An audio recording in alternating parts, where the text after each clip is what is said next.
Hello, everybody. Welcome to Health Coach Tip Tuesday, where every week we share tips, tools, and resources for health coaches and professionals so that you can confidently solve your clients' health issues and grow your career as a health coach or professional. For those of you who are ready and who are already joining us, drop the word hormones into the chat, and we are going to send you our HPA Axis and sex hormone guide today. So make sure you drop the word hormones into the chat. I am your co-host and FDN Director of Course Enrollment, Piper Gibson. And as some of you may recognize him, the founder of FDN, this is Reed Davis, who's here to host with me and share his deep knowledge and expertise to help all of you. Hi, Reed. How are you today? Fantastic. Thank you, Piper. Glad to be here. Great. I am glad to have you here every week, providing us with this super awesome information. Let's get the show on the road and give these health coaches their tip for the week. In this episode, we will be teaching you about sex hormone physiology and HPA Axis interaction. Reed, can you tell us your experience with sex hormone physiology and HPA Axis interaction? Well, since this is a family show, I can't tell you everything, but I certainly can tell you some things that I learned working with people over a 20-year period, thousands and thousands of people. I've tested for all kinds of hormones, including the sex hormones, of course. And really, and you mentioned their relationship with the HPA axis, basically the adrenals, which are the stress glands in a sense. And it's the sex hormones are intimately connected to stress responses. And so if you just look at it, it's simple. If your life is less stressful, you're going to have a better sex life, or at least you probably should have one. And if it's real stressful, it's probably not going to be conducive to having a good, healthy sex life, and even, reproduction itself is highly inhibited by excess stress. Now, over the years, we've had just so many women who had given up, actually. They're not going to say they were trying to have a baby. They gave up trying to have a baby.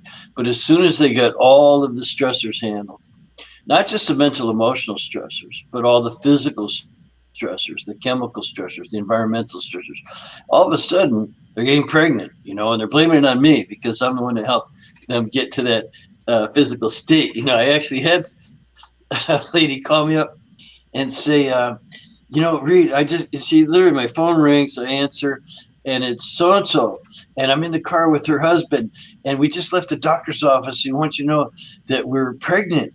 And the first thing we both thought of was, it's Reed, it's Reed's fault, And I said, what the heck are you talking about? And they're like, well, we gave up 9 years ago.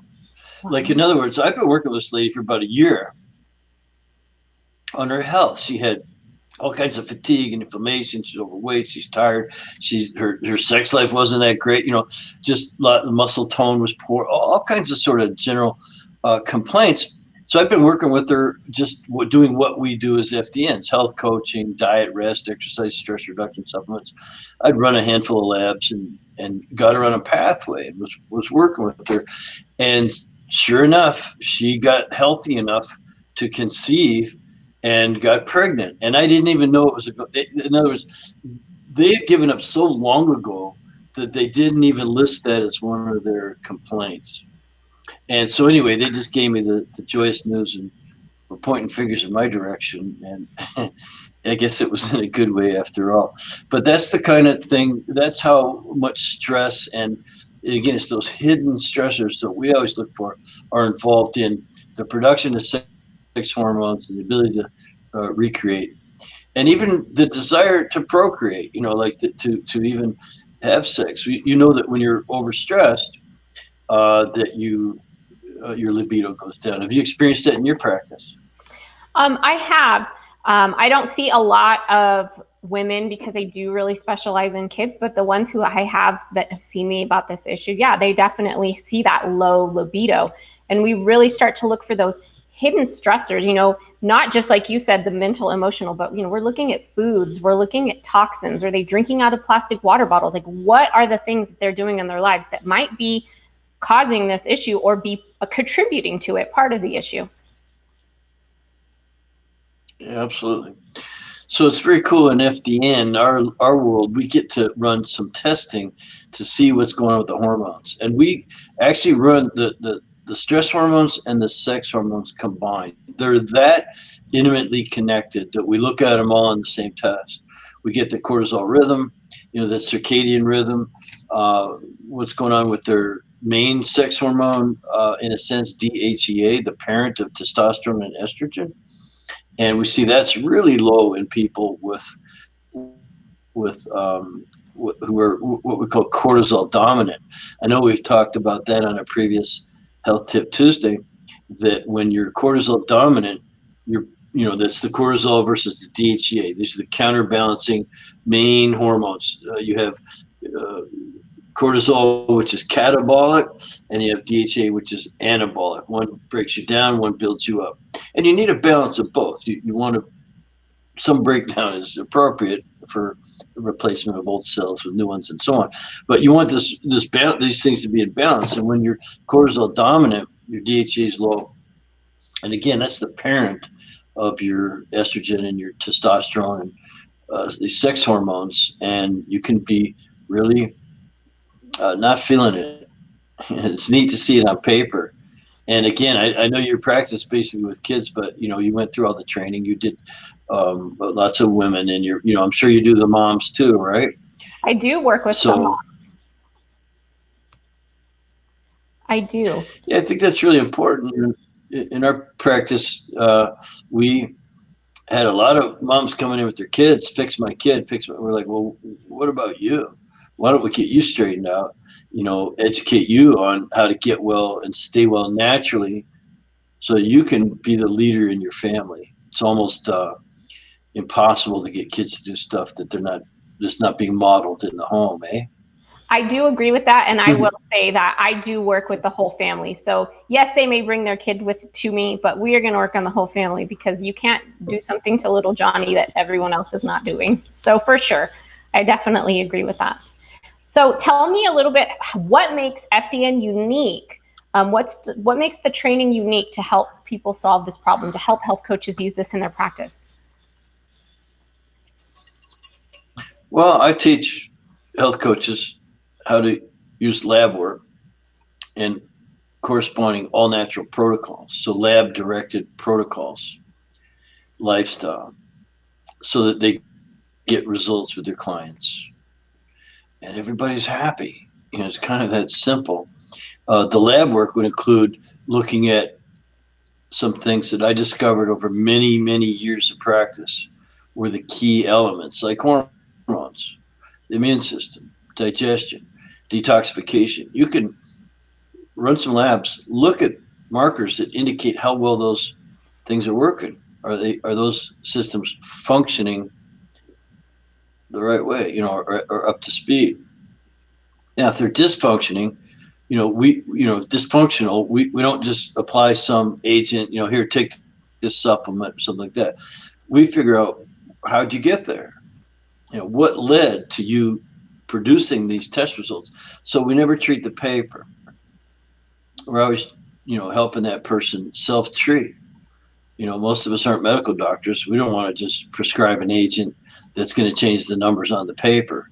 Matter of fact, people are sick and tired of that. That's just a never-ending cycle of one medication or one product or one therapy or one modality, and one to the next. People are caught in that cycle of trial and error because people are just treating the paper, or they're only treating one area of dysfunction, and that's if you're lucky. So what we do is we run our labs, whether it's saliva, urine, blood, or stool. We run them all. We look at all those things: hormone, immune, digestion, detoxification, energy production, nervous system balance, and things. And then we work on every cell, tissue, organ, and system simultaneously. That's a true epigenetic program. In other words, it's a lifestyle program: diet, rest, exercise, stress reduction, supplementation, things that have an effect, a beneficial effect on every cell, every tissue, every organ and system, the entire organism. And that way we're not practicing medicine. We're just practicing really good, solid health principles. And what I found over my 20 years is those health principles and applying those general principles of health building, if you will outperform almost anything. If it has to do with just building health, that's the system you want. Now, if you just want to treat, symptoms temporarily, that's okay. You can do that too. Get some relief. I'm okay with that. But if you really want to have it go away more permanently, if it's at all possible, ours is the only system I know that works. It's the only one. And I look at them all a lot. It's what I do. How about you? Yeah, I definitely, same thing. And I do that because of you. And, I think about all the time how FDN, how the training that I have taken through you has completely changed my way of thinking. And in return, I turn around and change my client's way of thinking, because we are going to work on the whole body. And I'm not healing them. I'm not curing them. I'm teaching them, and they are learning how to make those changes in their lives that make all the difference in the world and improve their health in the long run. So yes, you have completely changed my way of thinking, Reed. Absolutely. So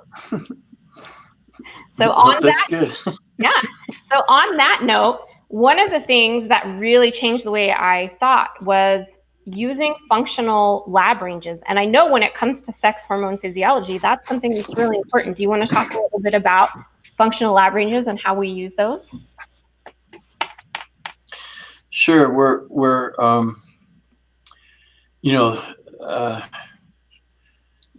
again, we look for healing opportunities within the lab work, but it's not really the way it's reported. The lab, all they do is give you the numbers, and they tell you the general range that they think a healthy person should fall into. Well, the ranges are really wide.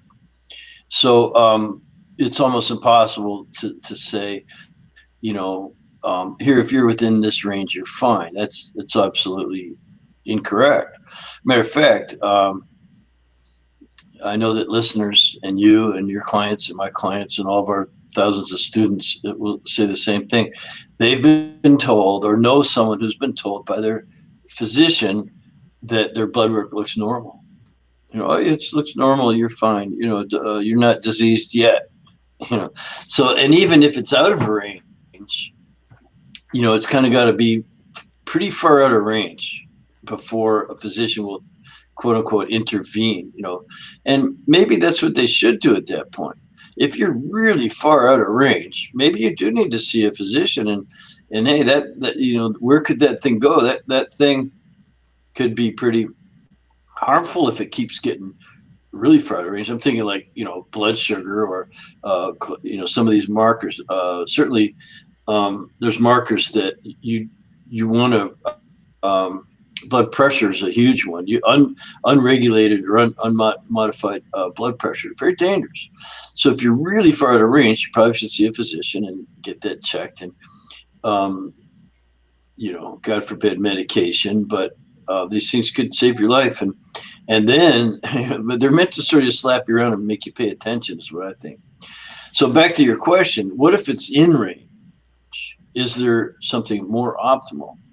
Well, yeah, there is, but I can't tell you what it is if I don't run that lab and correlate what the lab says with a person, because my perfect numbers are not going to be the same as your perfect numbers. I'm completely different. I'm older. I've just live a different life. We're all metabolically unique individuals, and lots of things. So my optimum could be different from your optimum. That's the sketchy part for some people to get their arms around. And so that's why we treat people as individuals. And we ask the question, well, what's optimum for you? And the other consideration, of course, isn't just the pure numbers, it's the ratios. Like what's the estrogen to progesterone ratio? We just mentioned cortisol to DHT ratio. And you could throw testosterone and progesterone in the mix, or other hormones, and so you start to realize that it's all about balance and you can look at the numbers, and then you can lifestyle your way out of it. That's a way of looking at kind of how FDN does it. Yeah, we're very scientific. We run the labs, we get the data, we design custom protocols of diet, restorative diet, rest, restorative sleep, restorative exercise, stress reduction in every way it can be looked at or managed, and then supplementation. There's some really good stuff out there that can be used to support you along the path. And so, but that is how we lifestyle. That DRESS is how we're going to let you lifestyle into those numbers. We're going to lifestyle you out of those numbers. That's what a good health coach, I think, should be doing. Where do you think health coaches struggle when it comes to sex hormone physiology, to the HPA axis? Well, where do you think the struggle is? The way we train, there's really no struggle, but I think they could struggle if they're looking at the paper as the problem. Oh, these numbers are off. I've got to get these numbers down. And there's tricks you could play. And so these are shortcuts that sometimes they struggle with. Their client, doesn't want to do all the things. They won't accept. We're going to lifestyle you out of this. They want the quick fix. Mm-hmm. And so I think they're under the forces of the marketplace, if you will. Clients who, hey, I don't care. I just want to look better. Or, so that where they struggle is maybe picking the right clients who actually do want to get and stay healthy. And also finances, like it costs money to do this work. Our clients have to make an investment. They have to be fully committed. They have to have usually a support group around them of some sort, at least someone that isn't being a negative. And so that's why our onboarding process is so critical and important. I won't accept a client who I don't believe really wants to get out of their problem, or doesn't have, he was going to listen to someone else, especially someone else who isn't trained.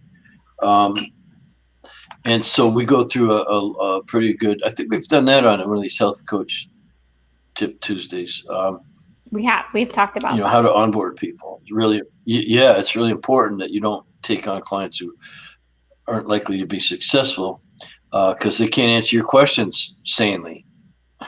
Yes, I can totally attest to that. I agree. Do not take on a client that is not going to cooperate, for lack of a better term. Well, yeah, and here's the thing: is that there might be a little gray area there where people call it a belief system. Like, I once had a guy say to me almost 20 years ago, "You really believe in this stuff, don't you?"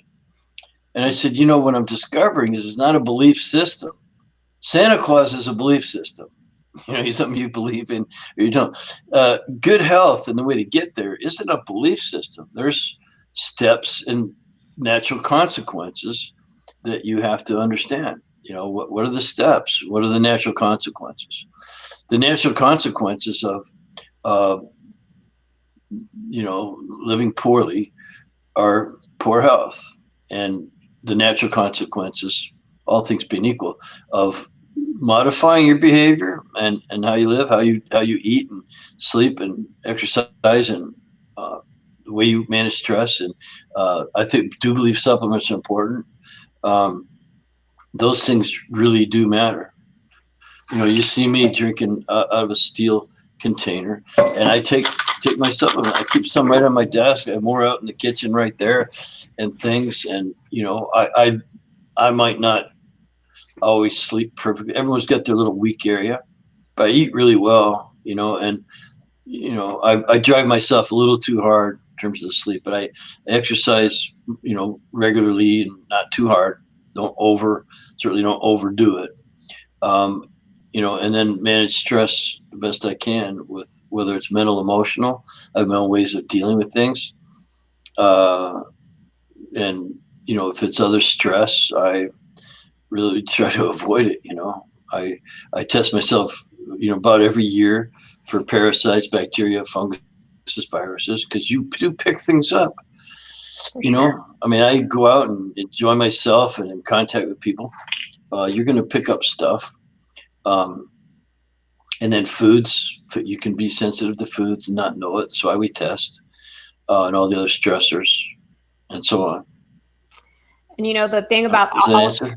Absolutely, it answers it. And it all comes back to when we are working on all of those factors in our practices as health coaches or in our professions, whatever it is we're doing out there, that we can apply all those things, and they are going to help our sex hormone physiology. They are going to help our HPA axis, because your body is going to get back in balance. It's going to get back into that homeostatic state.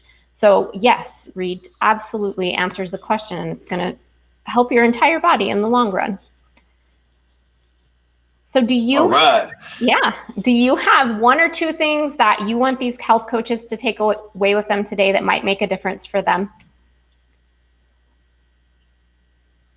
Well, I've said it before, you know, walking the talk is the most critical thing for a health coach to do. You want to model the behavior that you want your friends, family, and clients to do as well. You know, so I think that's always been a good tip. You should probably know your own numbers. Know your own numbers.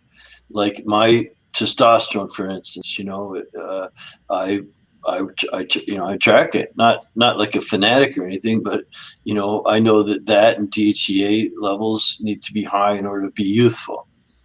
You know, and other things. I want my digestive system to be working really good. So when I eat good food, that actually gets broke down and absorbed and goes into my body. You know, you're made of food.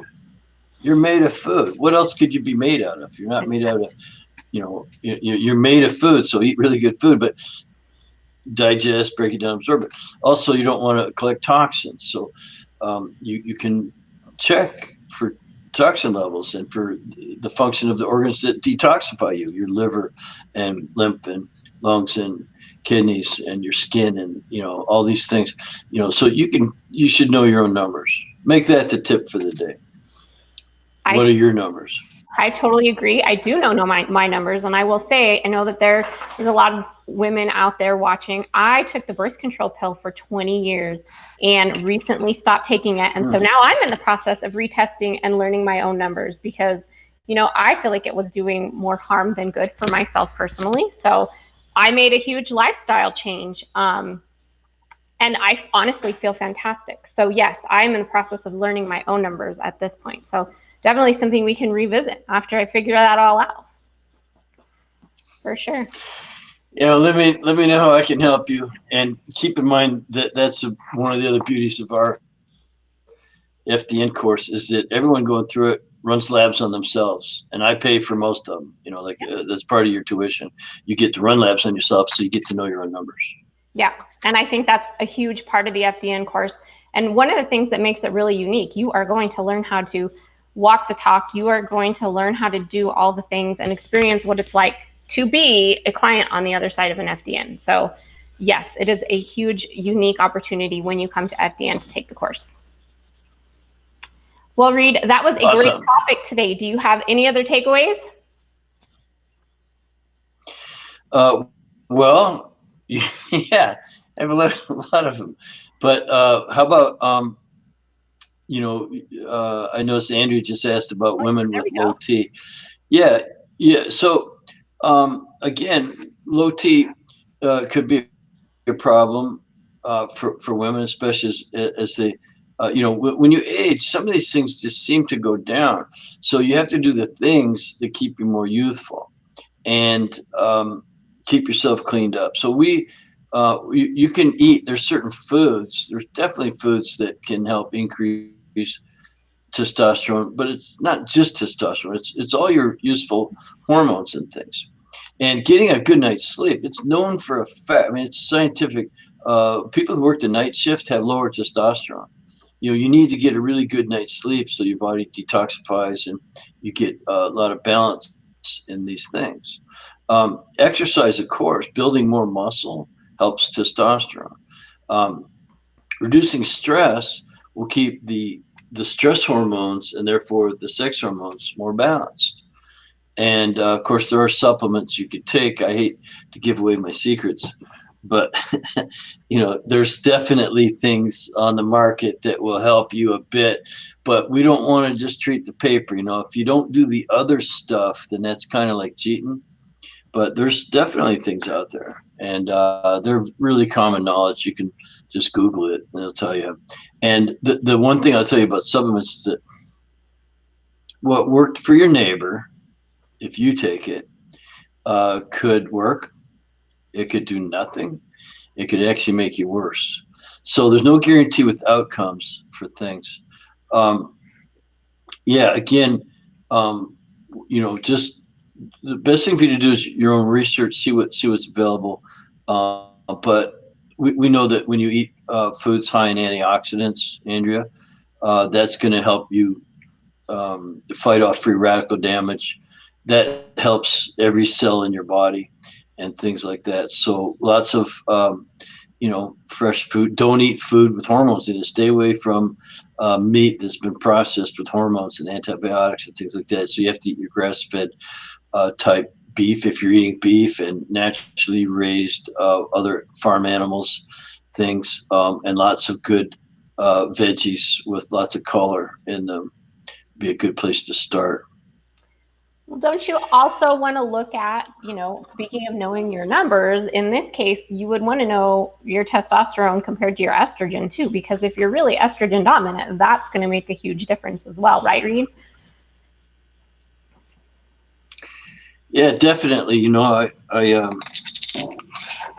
notice if my testosterone and estrogen are out of balance, I start crying at movies. So it's time to check your numbers. So bad. I'm so bad. Yeah. So you got to know your numbers. Absolutely. Well, thank you, Reed, again for sharing some great information. We will be back here next week with Health Coach Tip Tuesday. Don't forget, if you have not dropped the word hormones into the chat, go ahead and drop the word hormones into the chat, and we are going to send you our sex hormone physiology and HPA Axis guide. Thank you guys for joining us once again. We will see you same time, same place. Until then, everybody have a great week. Thank you for joining us on Health Coach Tip Tuesday. Bye, everybody. Bye. Thanks, guys.